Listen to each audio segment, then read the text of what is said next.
नमस्कार मंडळी, ठरलं तर मग आजचा 15 ऑगस्टचा फ्रेश असा रिव्ह्यू आपण पाहत आहोत. सर्वांना 15 ऑगस्टच्या खूप खूप शुभेच्छा. आपण पाहतोय की अर्जुन आहे ना आता कोर्टामध्ये आर्ग्युमेंट करत असतो आणि सांगत असतो की आता सोनल जी आहे तर ती अल्पवयीन आहे, हे आता अर्जुनने सिद्ध केलेलं असतं.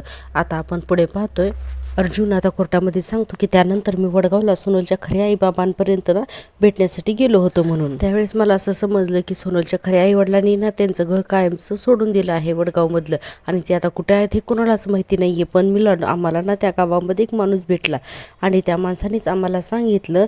आता त्यांनी ना ते आठवून सांगितलं आहे. अर्जुन म्हणतो की अहो पण या इंगळे फॅमिलीचा काहीच पत्ता नाही, असं कसं होईल? आणि इतक्या वर्षापासून त्यांनी कधीच कोणाला कॉन्टॅक्ट नाही का केलेला? तर तो माणूस म्हणतो अहो नाही केलेला, पण हां माझी बायको आणि अर्चनाची आई सुषमा या दोघीजणीत ना चांगल्या मैत्रिणी होत्या, पण मला नाही वाटत की त्यांचा आता काही कॉन्टॅक्ट असेल म्हणून. अर्जुन म्हणतो तुम्हाला वाटतंय म्हणजे तुम्हीही कन्फर्म नाही आहेत ना? एक काम करा प्लीज, तुम्ही त्यांना विचारा ना, त्यांना बहुतेक माहिती असेल. आता तो माणूस आहे ना विना विना म्हणून हाक मारतो आणि आता त्याच्या बायकोला बोलवून घेतो आणि आता जरा बाहेर ये म्हणल्यानंतर ती विना बाहेर येते. आता इन्स्पेक्टर म्हणतात की मी इन्स्पेक्टर प्रदीप खरात, तुमची मैत्रिणी ती जी राहत होती ना सुषमा इंगळे, तिची आम्हाला थोडीशी माहिती हवी होती. ती सध्या कुठे राहते, काय करते, याबद्दल जरा माहिती सांगाल का? आता बघा ती बाई काहीच बोलत नाही. तर तिचा नवरा म्हणतो हे बघ पोलीस आहेत ते तुला माहिती विचारत आहेत, जे काही माहिती असेल तर ते सांगून टाक. आता ती बाई विना म्हणते की नाही नाही, इथेच आहे ना जवळपास जे काही ना मांजरगाव म्हणून आहे, तर तिथल्या मांजरगावच्या सरकारी हॉस्पिटलमध्ये या अर्चनाचा जन्म झालेला होता. विना म्हणते मला अगदी अगदी व्यवस्थित आठवत होतं, त्या दिवशी ना राजन भाऊजी पुण्याला कुठल्या तरी महत्त्वाच्या कामाला गेले होते आणि त्यावेळेस सुषमाला ना खूप काळा यायला लागल्या आणि तिचं नाव माजरगावच्या सरकारी हॉस्पिटलमध्ये नोंदवलं. हे मला माहिती होतं, त्यामुळे मीच तिला त्या हॉस्पिटलमध्ये घेऊन गेले नाही. तिथे अर्चनाचा जन्म झाला. अर्जुन म्हणतो म्हणजे इन्स्पेक्टर खरात आपण माजरगावच्या हॉस्पिटलमध्ये गेलो तर आपल्याला तिथे सोनलचा दाखला मिळेल. ती विना म्हणते अहो पण कोण सोनल? मी तर अर्चनाबद्दल बोलते. अर्जुन म्हणतो तुमची अर्चना हीच आमची सोनल आहे. अर्जुन म्हणतो त्यानंतर मी माजलगावच्या त्या सरकारी हॉस्पिटलमध्ये गेलो आणि तिथे ना मी बराच काळ ते सोनलचं जे बर्थ सर्टिफिकेट आहे ना तर ते शोधत होतो मिलाड, असं अर्जुन आहे ना हे सगळं आठवून सांगतो. आणि त्याच्याबरोबर इन्स्पेक्टर खरात सुद्धा गेलेले असतात. अर्जुन म्हणतो खूप तास काम केल्यानंतर आम्हाला तिथे सोनलच्या जन्माचा दाखला फायनली सापडला म्हणून. आणि अर्जुनने आठवून ह्या सगळ्या गोष्टी कोर्टामध्ये सांगितलेल्या आहेत. आणि आता अर्जुन जो आहे तर तो दाखला घेऊन येऊन आता कोर्टात उपस्थित झालेला असतो.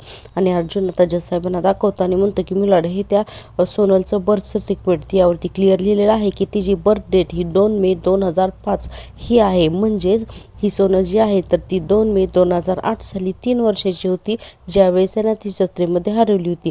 आणि हे अर्जुनने आता फुल प्रूफने ना एकदम सिद्ध करून टाकलेलं असतं. आणि आता अर्जुन तो कागद देतो आणि ते जज साहेब आता तो सर्व कागद म्हणजे बर्थ सर्टिफिकेट जे आहे सोनलचं तर ते बघतात आणि ते ओरिजिनल असतं, त्यामुळे त्यांचा ना त्या गोष्टीवरती विश्वास बसतो. अर्जुन पुढे म्हणतो की म्हणजे 2008 साली जेव्हा वडगावच्या जत्रेत आग लागली होती तेव्हा सोनलचं वय हे 3 वर्ष होतं, असं अर्जुन सांगत असतो. आणि पुढे म्हणतो की आणि आत्ता 2026 साली सोनलचं वय हे 21 आहे. आणि फायनली अर्जुन हे धमाकेदार एंट्री घेत आहे ना हे सिद्ध केलेलं आहे की सोनल ही अल्पवयीन नाही म्हणून. आणि आता कोर्टामध्ये सगळेजण ना एकदम खुश होऊन जातात. अर्जुन पुढे म्हणतो की त्याने हे सिद्ध होतंय मिलॉर्ड की सोनल अल्पवयीन नाही म्हणून. अर्जुन पुढे म्हणतो आणि हे सिद्ध होतं मिलॉर्ड की ही सोनल अल्पवयीन नाही आणि माझे क्लायंट मिसेस सायली सुभेदार यांच्यावरती पॉक्सोचा कायदा लागू होऊ शकत नाही म्हणून. आता अर्जुन असं काही बोलतो तेव्हा घरच्या सगळ्या सुभेदार फॅमिलीला खूप आनंद होतो. आता सायलीसुद्धा स्माईल करते, मात्र राकेश आणि सचिनचा चेहरा मात्र पडलेला असतो. अर्जुन पुढे म्हणतो मी कोर्टाला विनंती करतो मिलॉर्ड की मिसेस सायली सुभेदार यांना ना ह्युमॅनिटी ग्राउंडवरती जामीन आता दिला जावा म्हणून. आणि आता मग असं म्हणल्यानंतर अर्जुन पुढे म्हणतो की त्या 7 महिन्याच्या प्रेग्नंट आहेत आणि याचा कोर्टाने विचार करावा. आता जज साहेब सुद्धा विचार करायला लागतात आणि आता अर्जुन दॅट्स ऑल मिलॉर्ड असं म्हणून ना आता खाली जाऊन बसतो. आता सगळेजण फॅमिली आहेत ना कोर्टामध्ये ना वाट बघत असतात की आता जज साहेब काय निकाल देत आहेत ते. आता बघा जज साहेब जे आहेत ना तर ते थोडा वेळ विचार करतात आणि त्यानंतर ॲडव्होकेट शेंडे जे आहेत ना तर त्यांना विचारतात किंवा जज साहेब विचारतात की ॲडव्होकेट शेंडे तुम्हाला यावरती काही बोलायचं आहे का? तर हा शेंडे वकील जो आहे तो लगेच उभारतो आणि म्हणतो की येस मिलॉर्ड, सोनल ही अल्पवयीन नाही. हे जरी सिद्ध झालं असलं तरी सुद्धा सायली सुभेदार यांच्यावरती मुलींची तस्करी करण्याचा गुन्हा अजूनही लागू आहे असं ह्या शेंडे आर्ग्युमेंट करायला लागतो. आणि म्हणतो की हा सुद्धा अत्यंत गंभीर गुन्हा आहे मिलॉर्ड. आणि सुरेशच्या स्टेटमेंटनुसार मानसी नावाची अजून एक मुलगी जी आहे तर ती अल्पवयीन आहे आणि ती सापडली नसली ना तरीसुद्धा ती अल्पवयीनच आहे असंही शिंदे वकील म्हणायला लागतात. अर्थातच माझी काही अल्पवयीन नसते तरीसुद्धा ना शिंदे वकील म्हणतात की त्यामुळं पॉक्सो हटवण्याचा काही प्रश्नच येत नाही मिलाड. आता अर्जुन उठून उभारतो आणि म्हणतो की ऑब्जेक्शन मिलाड, पोलिसांना त्या मुली अजूनही सापडलेल्या नाहीत आणि मानसी अल्पवयीन असल्याचा कोणताही पुरावा पोलिसांकडे नाही. त्यामुळे सोनलची बोन एज टेस्ट मॅनेज केली जाऊ शकते, तर मग त्या मुलींच्या बाबतीत असं काही होणार नाही. हे कशावरून आहे असं हा अर्जुन सांगायला लागतो आणि पुढे म्हणतो ज्या मुली सापडल्याच नाहीत त्याच्या बेसिसवरती मिसेस सायली सुभेदार यांना जेलमध्ये ठेवणं हे कितपत योग्य आहे मिलॉर्ड, आणि शिवाय माझ्या क्लायंटचं मग कोणताही क्रिमिनल रेकॉर्ड नाही असं अर्जुन म्हणतो आणि पुढे म्हणतो की त्यांनी पळून जाण्याचा किंवा पोलिसांच्या तपासामध्ये व्यत्यय आणण्याचा काही प्रश्नच येत नाही आणि पनवेलमध्येच त्यांचं राहतं घर आहे. कोर्टाने माझ्या क्लायंटला बेल देण्यामध्ये काहीच हरकत नाही असं अर्जुन म्हणत असतो आणि पुढे म्हणतो की दॅट्स ऑल मिलॉर्ड म्हणून अर्जुन आता खाली जाऊन बसतो आणि जज साहेबांना अर्जुनचं म्हणणं पडतं सुद्धा. आणि आता बघा जज साहेबांना फायनली सायलीला जामीन देऊन सुद्धा टाकतात. आता सगळेजण पाहत असतात की आता जज साहेब काय बोलतात ते. जज साहेब म्हणतात आज कोर्टात सादर झालेले पुरावे पाहून कोर्ट या निर्णयावरती पोहोचलेला आहे की मुलींच्या कस्टडीचा आरोप सायली सुभेदारांवरून जरी हटला असला तरीही त्या बाबतीत दुसरा कोणताही पुरावा सापडलेला नाही. सोनल अल्पवयीन नाही हे जरी सिद्ध झालेलं असलं तरीही बाकीच्या मुली अजूनही सापडलेल्या नाहीत. त्यामुळेच त्यांच्यापैकी कदाचित एखादी मुलगी ही अल्पवयीन असू शकते असा संशय सुद्धा आहे. त्यामुळे आम्ही सायली सुभेदार यांच्यावरचा पॉक्सोचा कायदा आहे तर तो हटवला जाऊ शकत नाही म्हणून. आता बघा सायलीवरचा पॉक्सोचा कायदा काही हटवला नाही हे म्हणल्यानंतर आता सचिन आणि या वकिलाला वगैरे आनंद वाटतो. आता जज साहेब म्हणतात तरीसुद्धा ना आरोपीच्या बाबतीत हे कोर्टांना बचाव पक्ष देत आहे म्हणून आणि म्हणतात की आता सोनलचं वय 18च्या वर असल्याचे पुरावे मिळालेले आहेत आणि गायब असलेल्या इतर मुलींची वयाची कोणतेही पुरावे पोलिसांकडे नाहीत. शिवाय आरोपी पनवेल सोडून कुठेही पळून जाण्याचा धोका कोर्टाला दिसत नाही. त्यामुळेच नाही ना हे कोर्ट सायली सुभेदार यांची जामिनावरती सुटका करत आहे. आणि ही वाक्य ऐकल्यानंतर अर्जुनचे सगळ्यांनी इतका आनंद होतो ना, मात्र सचिन, राकेश आणि शिंदे हे तिघजण आहेत ना एकदम तोंडगाण करून बसतात. सायलीचा प्रतिमा त्या कल्पनाताई मधुभाऊ या सगळ्यांचा आनंदच मावत नसतो. सगळेजण आता खूप खुश झालेले असतात की फायनली सायलीला जामीन मिळाला म्हणून. चैतन्य सुद्धा खूप खुश होतो आणि सचिन इतका चिडतो ना की डायरेक्टर राकेशला इशारा करतो की चला आता आपण जाऊया म्हणून. जज साहेब म्हणतात तसेच हे कोर्ट पोलिसांना आता ताकीद देत आहे की कुठलेही टेस्ट होताना त्यांनी सतर्क राहावं. पोलिसांकडून कोणत्याही महत्त्वाच्या रिपोर्टच्या बाबतीत अजिबात हलगर्जीपणा सहन केला जाणार नाही. आणि भरत कदम यांनी तो रिपोर्ट मॅनेज करण्याचा गुन्हा केलेला आहे आणि त्यांनी तो गुन्हा स्वतः मान्य केला. त्यामुळे त्यांना 10,000 रुपयाचा दंड आणि 1 महिन्याची कारावासाची शिक्षा हे कोर्ट सुनावत आहे असं ना जज साहेब आता त्यांचं फरमान सोडतात आणि कोर्ट इज अर्जंट असं म्हणून आता जज साहेब तिथून निघून जातात. सगळेजण उठून उभा राहतात आणि ना सगळ्या सुभेदार फॅमिलीला खूप आनंद झालेला असतो. आता सचिन आणि राकेश तिथून निघून जातात आणि बघा आता चैतन्य आणि अर्जुन एकमेकांच्या हातात हात घेत असतात. आता सायली येते आणि लगेच कल्पनाताई आणि प्रतिमा त्या दोघींना सुद्धा ना घट्ट मिठी मारते आणि आता लगेचच आहे ना अर्जुन म्हणतो ॲडव्होकेट शिंदे अरे काय कुठे जाण्याची लगेच घाई आहे का, जास्त जरा थांबा ना, फक्त 2 मिनिटं द्या ना मला म्हणून. आणि लगेच आता शिंदे इशारे करायला लागतो की हे बघा म्हणून. अर्जुन म्हणतो नाही फक्त 2 मिनिटं बोलायचं आहे. काय ना की आज ना माझी मेमरी जरा मला दगा देते. मागच्या हिअरिंगमध्ये ना तुम्ही मला काहीतरी म्हणाला होतात ना की मी कितीही प्रयत्न केले तरीसुद्धा माझ्या बायकोला मी जामिनावरती सोडवू शकणार नाही, समथिंग असं काही बोला होतात ना हो तुम्ही, असं अर्जुन म्हणायला लागतो. काय होतं बरं ते नेमकं असं करायला लागतो अर्जुन. आणि पुढे म्हणतो आठवलं आता मला आठवलं. आणि पुढे म्हणतो अर्जुन की मीच तर तुम्हाला चॅलेंज केलं होतं ना की पुढच्या हिअरिंगमध्ये मी माझ्या बायकोला बेल वरती सोडून घरी घेऊन जाणारच म्हणून. आता शिंदे वकिलांना खाली मान घालून उभा असतो कारण अर्जुनसमोर त्याचं काही चाललेलंच नसतं ना. अर्जुनने सगळ्या पुराव्याशीच सिद्ध केलेलं असतं. पुढे आता अर्जुन म्हणतो की ॲडव्होकेट शिंदे एक गोष्ट ना नीट लक्षात ठेवा तुम्ही, अर्जुन सुभेदारने चॅलेंज केलं म्हणल्यानंतर जिंकणार कोण हा प्रश्नच येत नाही, लक्षात ठेवा तुम्ही. आणि ह्या शिंदे इतका राग आलेला असतो ना की बस. आता सगळेजण कोर्टामध्ये असतात अजूनही. आता लगेच शिंदे वकील म्हणतात ॲडव्होकेट अर्जुन सुभेदार आता फक्त ना तुमच्या बायकोला जामीन मिळालेला आहे ती तुम्ही केस जिंकलेला नाही आहेत ना, तर अजून त्यांच्यावरचे आरोपही अजून हटलेले नाही आहेत असंही शेंडे वकील म्हणतात. आणि पुढे म्हणतात की अजून या केसचा फार मोठा डोंगर चढायचा आहे तुम्हाला.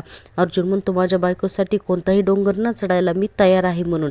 आणि असं म्हणल्यानंतर अर्जुन पुढे म्हणतो की आता माझं पुढचं चॅलेंज आहे ना शेंडे, तुम्ही नीट ऐकून घ्या, मी माझ्या बायकोला निर्दोष मुक्त करणारच म्हणून. आणि अर्जुन असा काही जबरदस्त आता दुसरं चॅलेंज देतो ना. आणि आता बघा ते ही चॅलेंज अर्जुन नक्की पूर्ण करणार. त्यासाठी ना प्लीज माझा रिव्ह्यू शेवटपर्यंत नक्की बघा. आणि हो, माझ्या चॅनलला प्लीज सबस्क्राईब करा आणि व्हिडिओला नक्की लाईक करा. अर्जुन म्हणतो घ्याल का तुम्ही हे चॅलेंज, मी माझ्या बायकोवरचे सगळे आरोप काढून निर्दोष सिद्ध करीन म्हणून घ्याल चॅलेंज म्हणून. आता अर्जुन हात पुढे करतो तर हा शेंडे ना तिथून निघून जातो. आता त्या शेंडेचा एक दुसरा वकील असतो ना, त्याच्यासमोर सुद्धा अर्जुन हात पुढे करतो, तो सुद्धा निघून जातो. आता हे दोघंही निघून गेल्यानंतर सगळी सुभेदार फॅमिलीना आता हसायला लागतात की यांनी ना चॅलेंज न घेताही पळून गेले म्हणून. आता अर्जुनने आता सायलीकडे येतो. लगेच प्रतापराव म्हणतात अभिनंदन सायली. सायली म्हणते बाबा अभिनंदन माझं नाही, तुमच्या मुलाचं केलं पाहिजे म्हणून. आणि आता सायलीच्या आणि अर्जुनच्या पण डोळ्यात पाणी असतं. आणि सायली म्हणत असते अभिनंदन बाबा यांचं करा, त्यांनी आणखीन एक विजय मिळवलाय म्हणून. आणि लगेच प्रतिमा त्या लगेच सायलीला घट्ट मिठी मारतात. बाहेर आपण पाहतोय पत्रकार म्हणत असतात की आत्ताच आते आलेल्या माहितीनुसार आश्रमातल्या मुलींच्या तस्करी या प्रकरणाला वेगळं वळण मिळालं आहे. आरोपी सायली सुभेदार यांचे वकील अर्जुन सुभेदार यांनी आत्ताच हे सिद्ध केलेलं आहे की पोलिसांच्या ताब्यात असलेल्या जी काही मुलगी आहे तर ती अल्पवयीन नाही म्हणून पत्रकार म्हणतात. आणि त्यामुळे सायली सुभेदार यांची आता जामिनावरती सुटका झालेली आहे आणि आपण लवकरच त्यांच्याशी बोलू इतक्यातच सगळे पत्रकार म्हणतात आले म्हणून. आणि आता पत्रकार सायलीला प्रश्न विचारतात की तुमची जामिनावरती सुटका झालेली आहे तर त्याबद्दल तुम्हाला आता काय वाटतंय म्हणून. आता बघा सायली खूप छान उत्तर देते. हां, सायली म्हणते ॲडव्होकेट अर्जुन सुभेदार यांनी मला जामिनावरती सोडवले याचं मला काही आश्चर्य वाटत नाही आहे. कारण काय आहे ना की मला खात्रीच होती, पण केस अजूनही संपलेली नाही, अजूनही खूप गोष्टी आहेत. ॲडव्होकेट अर्जुन सुभेदार मला या केसमधून असंच निर्दोष मुक्त करतील असा ना माझा ठाम विश्वास आहे असं सायली म्हणते. आता दुसरी पत्रकार म्हणते सायली मॅडम तुमच्यावरती झालेले आरोप खूप गंभीर आहेत, तुमची खरंच यातून सुटका होईल असं वाटतंय तुम्हाला. सायली म्हणते माझ्या वकिलावर आणि माझ्या नवऱ्यावरती ना संपूर्णपणे विश्वास आहे म्हणून. आणि बघा सायलीचा इतका कॉन्फिडन्स असतो ना अर्जुनवरती की बस. अर्जुन म्हणतो याआधी सुद्धा आमच्यावरती असे बरेच आरोप केले गेले होते पण ते सगळे खोटे आहेत हे मी कोर्टामध्ये सिद्ध केलं आहे आणि यावेळेस सुद्धा नाही असंच होणार आहे. सायलीवरचे सगळे आरोप खोटे आहेत आणि हेच खरे आणि आता हे मी लवकर सिद्ध सुद्धा करणार आहे. आणि अर्जुन पुढे म्हणतो I am really very sorry, या पुढच्या प्रश्नाची आम्ही उत्तरं नाही देऊ शकत. पत्रकार थांबवत असतात. आता सगळी सुभेदार फॅमिली आता तिथून निघून जाते. आता आपण पाहतोय सायली ताई म्हणून गौरी पळत येते कारण आता हे सगळेजण दरवाजामध्ये आलेले असतात. आणि आता ती सायलीला मिठी मारते. सायली पण गौरीला जवळ घेते. आता अस्मिता आणि श्वेता आतमध्ये असतात आणि आता अस्मिता सायलीवरून आता तुकडा ओढून टाकत असते. आता ही श्वेता सुद्धा तिथेच असते. हां, आता सायलीचे पाय धुतले जातात, तिला औक्षण केलं जातं आणि आता अस्मिता तिला आतमध्ये घेते. आता गौरीला म्हणते ये आपण दोघे औक्षण करू म्हणून. आता गौरी आणि अस्मिता दोघी मिळून सायलीचं औक्षण करतात. छान सीन दाखवला आहे. हा प्रेक्षकांचा भाग खरंच खूप छान आहे, तुम्हाला आवडला ना, त्यामुळे तुम्ही टीव्हीवरती नक्की बघा. आणि हो, माझ्या चॅनलला सबस्क्राईब करा आणि या व्हिडिओला नक्की लाईक करा. आता सायलीला खूप कौतुक वाटत असतं कारण गौरी खूप खुश असते ना सायली आली म्हणून. आणि आता बघा अस्मिता थोडीशी इमोशनल होते आणि म्हणते की वेलकम बॅक सायली, तुझी ना आम्ही आतुरतेने वाट बघत होतो ग, तुझ्याशिवाय ना या घराला घरपणच नाही. अश्विन म्हणतो हो, आणि तू लवकरच घरी परत येणार याची सगळ्यांना आम्हाला ना खात्रीच होती म्हणून. आणि असं म्हटल्यानंतर आता श्वेताचा चेहरा खूप पडतो. हां, अर्जुन म्हणतो चल बायको तुझं घर आता तुझी वाट बघतोय असं म्हणून अर्जुन आता सगळ्यांना घेऊन आतमध्ये येताना जेलमधला सीन पाहतो. इकडे जेलमध्ये प्रियाला भेटायला राकेश आलेला असतो. राकेश इथं टेबलवरती खुर्चीवरती बसलेला असतो. आता प्रिया तिथे येते आणि नुसतं प्रिया म्हणणार इतक्यातच ना प्रिया जोरात खाण करणे त्या राकेशच्या थोबाडीत देते. आता राकेशचा कॉन्स्टेबलकडे बघतो आणि ती कॉन्स्टेबल तिथून निघून जाते. प्रिया म्हणते देव जेव्हा अक्कल वाटत होता तेव्हा काय सुमनच्या हातच्या चकल्या खात बसला होतास का रे? अरे एक जबाबदारीचं काम तुला दिलं होतं, तुला तेही जमलं नाही. राकेशना बराच वेळ गाल सोडत असतो. प्रिया म्हणते काय रे तुला काही नाही जमलं माहिती आहे का, हॉस्पिटलमधल्या वॉर्डबॉयला मॅनेज करणं पण नाही. अरे तो अर्जुन आपल्या नाका खोलून सायलीला इथून सोडून गेला. आता राकेश म्हणतो सायलीला फक्त बेल मिळाली आहे, ती काय अजून सुटलेली नाही आहे. प्रिया म्हणते अरे पण ती घरी तर गेली ना. अरे ती घरी गेली आणि तिला ना इथं जास्त मला तिला त्रासही देता आला नाही. मला ना असं माझ्या डोळ्यासमोर तिला ना सडताना बघायचं होतं, तेही नाही झालं. अरे 2 दिवसांचं सुख नाही देऊ शकला तुम्ही मला म्हणून प्रिया ना राकेशवरती खूपच चिडते. प्रिया म्हणते अरे ती ज्या घरी गेली ना ते खरं तर माझं घर आहे, पण ती का गेली? ती का गेली आणि मी का नाही? अरे ती तिथे आणि मी इथे का सांगणार, मी का नाही सहन करायचा, मी का नाही हा सहन करू? आणि इकडे मैपत म्हणत असतो की मी हे कसं सहन करायचं दीक्षित, असा हा मैपत सचिनला बोलत असतो आणि म्हणतो तो अर्जुन सुभेदार कोर्टामध्ये परत जिंकला. आता हे प्रकरण आणि याचा फटका फक्त मैपत शिकरीला नाही बसणार तर मैपत बाबाला सुद्धा बसणार. मैपतला आता स्वतःच्या प्रतिष्ठेची चिंता असते. मैपत म्हणत असतो उगाचच तुमच्या ना सगळ्याच्या नादी लागलो आणि या फंद्यात पडलो. हे प्रकरण जर का माझ्या अंगाशी आलं ना दीक्षित तर मी सगळ्यांचं वाटोळं करीन, लक्षात ठेवायचं. सचिन म्हणतो की नाही यांना, अहो असं ह्यावेळेला काही होणार नाही आहे. महिपत बाबाच्या रेप्युटेशनला ना धक्का लागणार नाही यांना. हे बघा तुम्ही नका काळजी करू आणि याचा संबंध तुमच्याशी जोडला जाणार नाही, याचं ना मी बघीन ना. महिपत म्हणतो अरे पण तो महिपत त्याच्या बायकोला सोडून घेऊन गेलाच ना. अरे तो लय डेंजर माणूस आहे रे, कळलं का तुम्हाला? आणि या सगळ्या लफड्यांशी माझं काही देणं घेणं नाही आहे. एक सांगून ठेवतो बघ मी दीक्षित तुला, जर का या सगळ्या प्रकरणात महिपत बाबाचं नाव आलं किंवा त्याचं नरड आवळलं गेलं तर मी माफीचा साक्षीदार होईन आणि तुमच्या सगळ्यांची ना नरडे आवडीन, लक्षात ठेवायचं.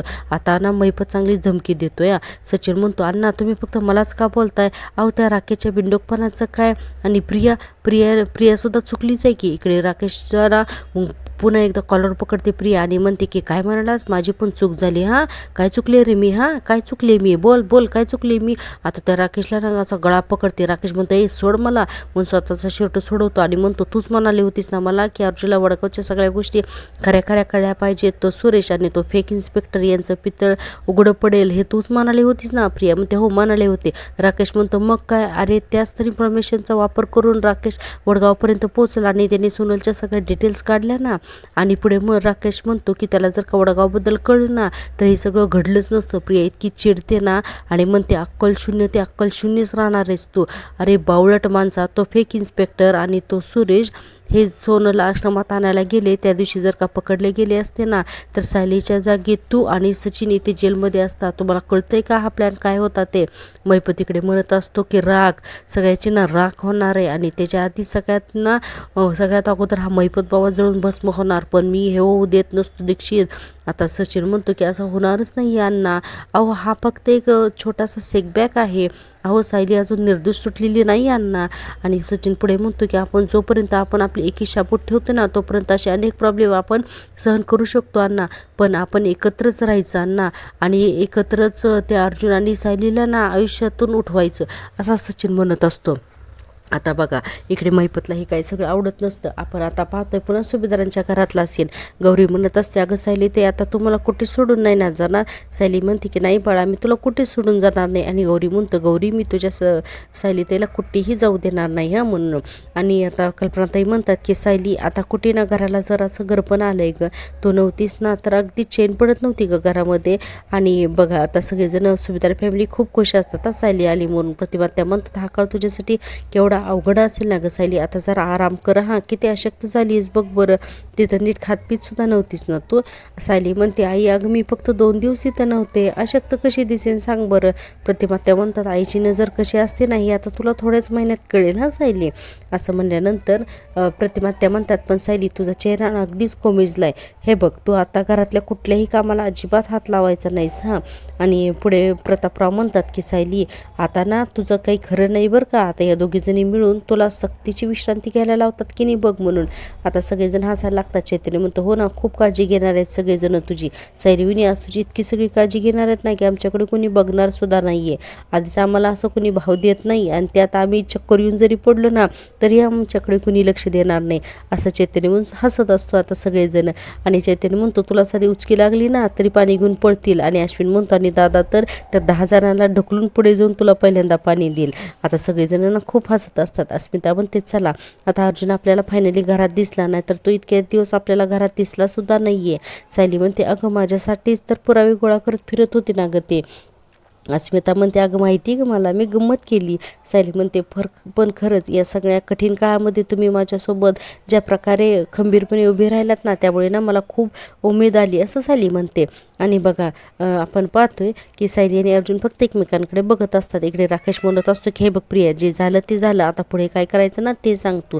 प्रिया म्हणते आता ना तू विचार कर, आता तू जेव्हा बरोबर विचार करावा ना एवढी सुद्धा ना तुझी लायकीच नाही आहे. राकेश म्हणतो हे बघ प्रिया तू ना मला काही म्हण पण एक गोष्ट आहे ना तेवढीच खरी आहे की आपण भांडून चालणार नाही म्हणून, आणि आपली एकी हीच आपली खरी ताकद आहे. असं म्हणल्यानंतर प्रियाला आता हे वाक्य पटतं. प्रिया म्हणते कधी नव्हे तू ना ते तू बरोबर बोललायस आणि म्हणते की आपल्यात फूट पडून ना अजिबातच चालणार नाही. आणि पुढे प्रिया म्हणते आणि आता तर आपण 5 नाही 6 जण आहोत आणि आपण जर का एकत्र राहिलो ना तर आज त्या अर्जुन आणि सायलीच्या आयुष्याची आहे ना अशी काही राख रांगोळी होईल ना की बस, अशी प्रिया म्हणत असताना ठरलं. तर मग हा भाग इथेच संपतो. पुढच्या भागात आपण पाहतोय सायली म्हणते मला सतत असं भीती वाटते त्या मुली अजून सापडल्या नाही आहेत आणि मला सतत भीती वाटते, आपल्याला ना लवकरात लवकर त्या मुलींना शोधून काढायलाच हवं. आणि हा सचिन जो आहे ना तर तो एका टोनी नावाच्या माणसाला फोन करतो आणि म्हणतो की टोनी हे बघ इथून पुढे आपल्याला उलट जास्त अलर्ट असायला हवं आहे. तर टोनी म्हणतो मी काही तुला कॉन्टॅक्ट देतोय, आपल्याला लवकरात लवकर मुलींना तिथे हलवायला हवं. आणि अर्जुन आणि सायली जे जे घडलं ते लिहून काढतात आणि सायली म्हणते हा जो प्लॅन घडला नाही त्यावरून मला असं वाटतं की त्या व्यक्तीचं माझ्यावरती खूप आधीपासून बारीक लक्ष आहे. आणि श्वेता अर्जुन आणि सायलीच्या बाहेर रूमच्या बाहेर उभी असते आणि हे सगळं ना पाहत असते आणि म्हणजे ऐकत असते अर्जुन सायलीचं बोलणं. आता बघूया आपण उद्याच्या भागात आणखीन काय काय होतं ते. तर भेटूया उद्याच्या भागात अशाच छान छान माहितीसह. तोपर्यंत चॅनलला सबस्क्राईब करा. भेटूया उद्याच्या भागात. तोपर्यंत टेक केअर आणि बाय.